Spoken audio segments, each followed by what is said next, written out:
பாத்திரம் மட்டும் கழுவிடலாம். நான் எடுத்து வைக்கிறது மட்டும் யோசனை பண்ணிக்கிட்டே இருப்பேன். இப்போ எடுத்து வைக்கலாமா அப்புறமா எடுத்து வைக்கலான்ட்டு அதே மாதிரி தான் யோசனை பண்ணிட்டு நின்றுட்டே இருந்தேன். சரி டக்குன்னு ஒன்று ஞாபகம் இருந்துச்சு. குழந்தைங்களுக்கு ஈவினிங் ஸ்நாக்ஸ்க்கு என்ன கொடுக்கலான்ட்டு. ஏன்னா வீட்டில் வேறு எதுவுமே இல்லை. ஒன்று ஸ்வீட் வட்டாட்டா வாங்கிட்டு வந்ததேன் இந்த வாரம். அந்த ஒன்று எதுக்குனாக்கா நான் போனதே இந்த வாரம் சந்தைக்கு ரொம்ப லேட்டாக போயிட்டேன்.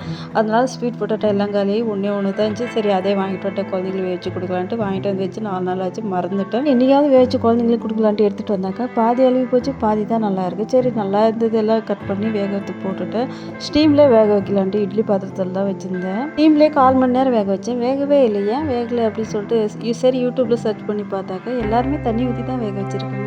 நான் மட்டும் தான் ஸ்டீமில் வேக வைக்கலான்னு வச்சுருக்கேன். அது எப்படி வேகும் அப்படின்னு சொல்லிட்டு தண்ணி ஊற்றி வேக வச்சா 10 நிமிஷத்தில் வெந்துக்குச்சு. இந்த உலகத்தில் என்ன மாதிரி அறிவாளி யாரும் இருக்க மாட்டாங்கன்னு நினைக்கிறேன். ஏன்னா வந்துட்டு ஸ்வீட் பொட்டாட்டோ எப்படி வேக வைக்கிறதுன்னு யூடியூப்பில் பார்த்து வேக வச்சுருக்கேன் இன்றைக்கி.